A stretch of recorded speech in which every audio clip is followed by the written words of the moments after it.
What's up, everybody? It's your girl Kiwan, and I am back with Reasonable Doubt Season 3, Episode 9, Devils. Before I start, y'all, make sure you like, comment, subscribe to the channel. Click the notification bell button so you can be updated on every video I drop. Y'all, make sure you like the video so I can stay in the algorithm, y'all. I do not have my glasses on. Y'all, let's just jump right on in, because at this point, I really just think the sister did it. If we could just wrap this up and give us the next episode, it was either the sister or the whole family just need to go down for something. All right. So we see Jax. She's laying in the bed and she kind of replaying back what Rosie had said to her about how she think that Ozzy unalived Wendy. And I was like, oh, okay, just throw your kid under the bus. Anyway, Ozzy has some girl over. I guess I kind of got that part confused. I'm not sure. But some girl came over. Didn't really quite catch her name. But if y'all know, y'all just drop it down in the comments. Came over and y'all know they got it in. I ain't got to say nothing else about that. So Jax walks into her office. As she's walking into her office, she sees Bill talking to the partners. She stopped for like 5 or 6 seconds and just stared, standing there staring. He never notices her or anything like that, but I'm pretty sure he had to see her out of his peripheral. Okay, he saw her. Okay, so she goes in the office. So they're discussing, the case as they always do, how they're gonna approach,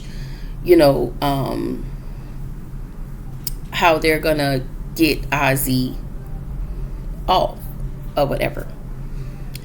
And so, oh my God, that music is loud. Okay. And then we see Daniel on text. His head is down. He's not listening to Jax because he's on text with Kristen.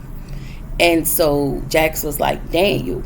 And she was like, do you agree? And he was like, yeah. And she said, well, what? He said, with everything you said.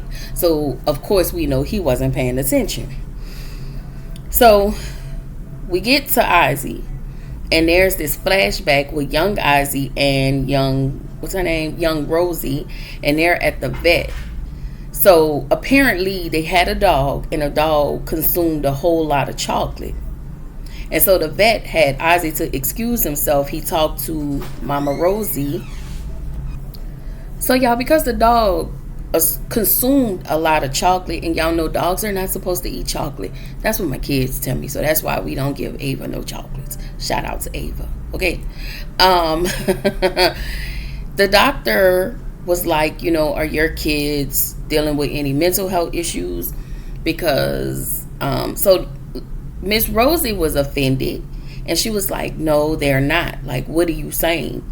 And the doctor was like, well, leaving that amount of chocolate was very intentional. And he said that the person who discovered the dog is usually the one who committed the act. And so y'all know she was offended, and she was like, stick to animals and not children. And so she walked out the door. And Ozzy was like, I didn't do it. And she looked at him with such this disappointment. Not disdain, but just some disappointment. And the way she looked at him was like, okay, I'm going to say yes. But low-key, I know you did that shit. Like I don't know. I feel like Ozzy had a breakthrough this episode. The crime, like I feel like a weight was lifted off of Ozzy. Anyway, Jax and Bill go to Ozzy's office and talk with him about testifying. So Jax, he was just, now at this point, Ozzy started to lose control. He was just like, what am I going to do? Just ranting and rambling. And Jax was like, stop. Like, she really had to get control, and she really had to hone him in. And so Bill lets Jax know, hey, he's not ready to testify.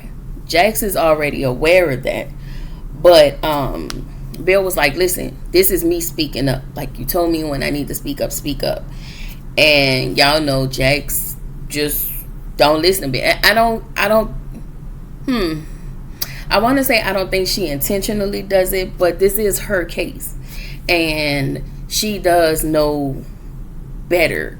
I mean, yeah. And I do want to say, even with Bill telling her not to, I think he was looking out for Ozzy a little bit, but at the same time, he was doing what those partners was really asking him to do, and they so damn shady. I can't wait to see what happened with all of this at the end. Anyway, Lewis is at work, and of course Sam is late on his work. His codes are wrong again. They had to resubmit his work back to him. And this is while it was actually late, because he was late with his assignment, and then the assignment was wrong. So then it ended up being, I want to say, 2 more days late or whatever. Like, he's trash. And so Sam all of a sudden has a pregnant woman. Not saying he didn't, but he always has some type of excuse. And dumbass Lewis, you gonna keep putting your job at risk for this stupid ass nigga who gon' then, when you leave, try to maneuver and get in your spot. So Lewis gives him another chance. Of course, you're gonna learn one day. So we get another flashback. Ozzy has another flashback with Monica when he was, I want to say 13, looked like he was teenager or whatever. And Monica had started coming on to him. I think she had came on to him prior, and he was like, I told you I don't do this type of stuff no more. And she was like, hey, I misunderstood. And I was just looking at Monica like, something is really wrong with her. Why is she not in jail? And she leaves the trailer. And as she leaves the trailer, he starts to, And so the PA knocked on the door, and he didn't hear Ozzy say, come in. He didn't hear Ozzy at all. He just came in, and Ozzy got so upset that he threw this trophy, big heavy trophy, at him, and then he pushed him onto the wall. And Miss Rosie walked in and stopped him from beating up the PA.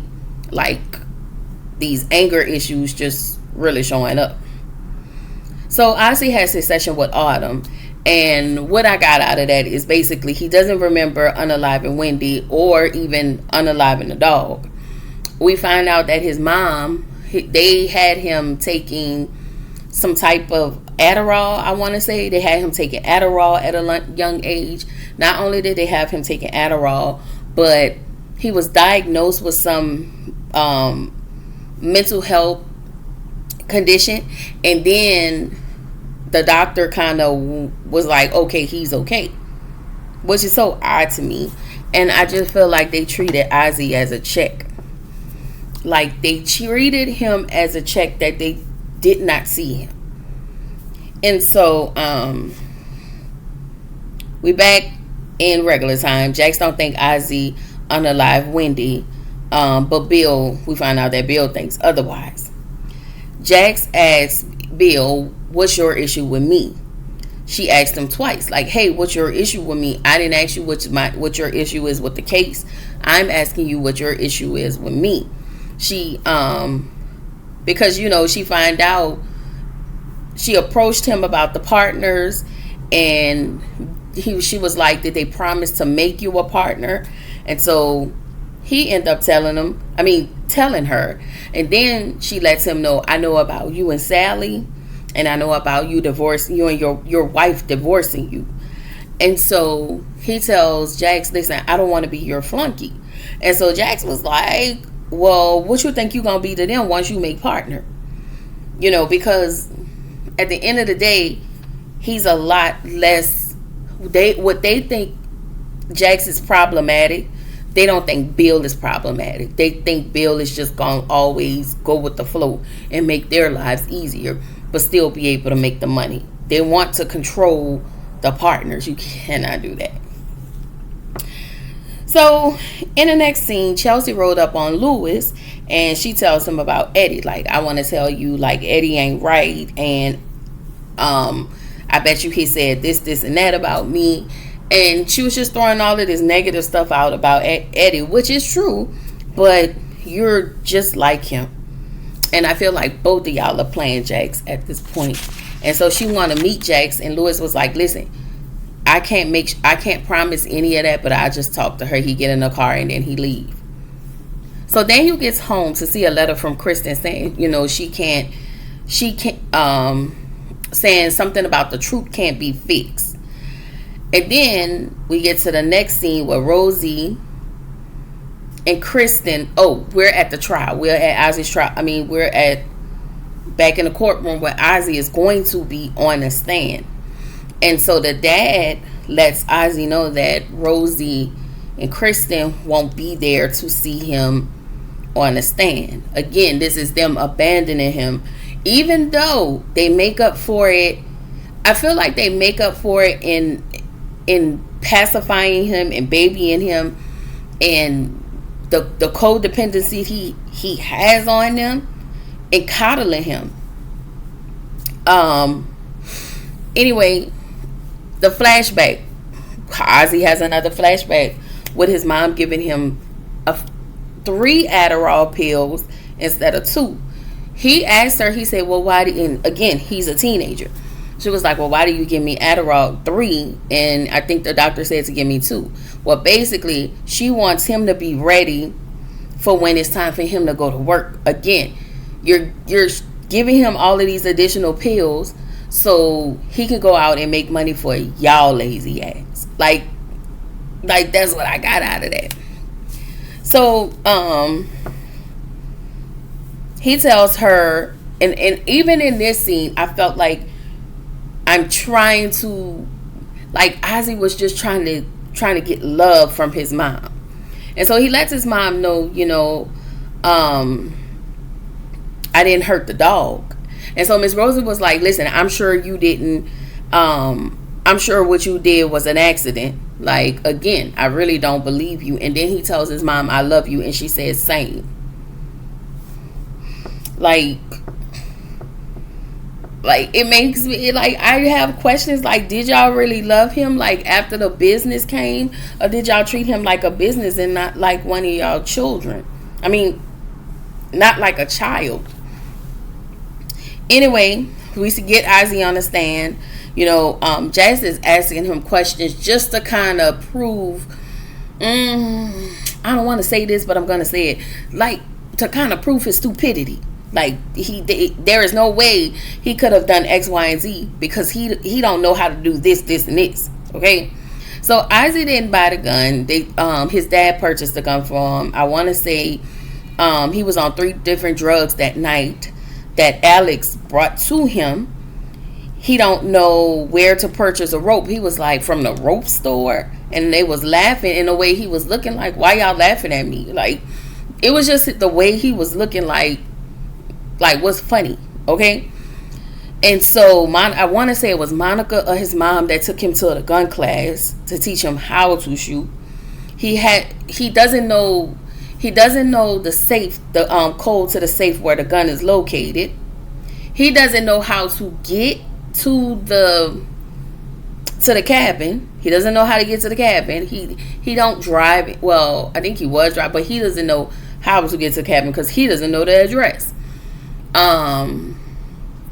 The safe code, he don't know it. Of course, we know that's Kristen. She knows the safe code. She knows all of his codes. What else he said he didn't know? He didn't know how to grocery shop. He never really hung out with friends and did things, bowling, like stuff like that, museum art, whatever, etc. He never done that. He had everybody to do everything for him. And even when he was explaining that, there was a level of frustration that Ozzy was feeling as he's explaining this to everybody. And I'm like, damn, like, this got to be a lot. Like, no wonder, Autumn did state that he had arrested development. Like, that was her diagnosis for Ozzy. But she doesn't think that Ozzy unalived him. Anyway, we're in the next scene. We see the partners there asking Bill, why did they let Ozzy on the stand? Of course, he said, well, Jax is the first chair, so she gets to make that decision. So he lets them know that about his divorce, and he was like, listen, basically, y'all need me, so help me help y'all. I was like, Bill, every time I want to trust you, you take that away from me. Like, he literally snatches that right away from me and everybody else. Okay, we cannot trust Billable Bill. All right. So the partners go to Jax and let her and tell her that Bill should do the closing arguments. And Jax ate them the up because no. Okay? Basically, she was like, you don't have to give me credit, but what you will do is respect me. Okay? And she was like, bitch, I'm not the one, the two, or the three. Okay, that's what she said. She didn't say that. That's what I'm saying. Because I didn't write down all that stuff she said. But I'm just saying, just to interpret, she said, ho, I'm not the one, the two, or the three. Okay? Period. So, y'all, we get to the closing arguments. Both prosecution and defense ate. All right, they did good. Okay? So, Rosie finds she goes home, she's cleaning Ozzy's room, she's making his bed, and I don't know if that was the mom and dad's house, or I don't know. I don't think that was Ozzy's house. I think that was the mom and dad's house. So she found a box under the bed with some keepsakes in there, and one of the things she found was a note that he wrote to his dog. He drew him and the dog, and he wrote a note, because this was after the dog passed away. And she found out that he wrote a note to the dog, and I think in the note he said, I'm sorry, nobody ever loved you. What did he say? The note said, I'm sorry, you're the only one who ever loved me. That's what it was. Because he did not feel the love, even again, at that age when he told his mom, I love you. This was him trying to pull love from her. And she was like, same. And I feel like they just treated him as a check. Everybody. And even with Kristen, like, she didn't even feel love from Ozzy. But that was because Ozzy couldn't give you what he did not get from his mom and daddy. And I'm pretty sure you didn't get anything from your mom and dad. I mean, from y'all mom and dad, because they put all of their attention in Ozzy. And Kristen looked at that was them loving him. No, they didn't love him. They used him. And you was just the sister, the standalone. And they ignored you. So, it's crazy. So, over at Ozzy's house, his mom stopped by. She apologized for not being there at his, at his testimony. She also apologized for failing him. She tells him, hey, I know you didn't unalive Wendy, and I also know you didn't unalive that dog. And they hugged. And I probably for the first time in life, he may have hugged his mom, and he cried. And it was almost, again, like I said earlier, I was coming back to this part about the release. It felt like a weight was lifted off his shoulders. So I really want to see his caricature next week. Just because he had this one moment. I don't know if it's going to change anything, but I just want to see, like, how is Ozzy going to show up next week, seeing that he had this one key moment with his mama, and it was probably something he was waiting for, for a while. Anyway, Daniel goes to the cabin because I think he still has Kristen's phone tagged or whatever. And we see Kristen sitting outside on the porch watching Ozzy's trial on her phone with a gun in her, with a blicky in her hand, and she's crying. And so she tells Daniel how Ozzy had how their parents has always been there for Ozzy, and that he's been their sun and their moon. Meanwhile, she said she'll do just about anything to be seen standing next to the sun. Like, she just didn't get no attention. They ignored her. And then not only do I get ignored, I have to be the do girl for my brother, like the one y'all giving all of this shine to. So it does have a lot of motive. And when she said this is how I know she was the one who unalived Wendy. When she said, when she talked about the dog, she said, I've done some terrible things in my life. And so Daniel was like, well, what did you do? And she said, Daniel loved that dog more than he loved me. So I'm willing to believe she unalived Wendy because she felt like she felt like Ozzy loved Wendy more than he loved her. And so Daniel, that's what I think. But Daniel asked her, did she unalive Wendy? And that's where the episode ended. So I don't know, y'all. I think she did it. Y'all let me know what y'all think in the comments. Do y'all think she did it?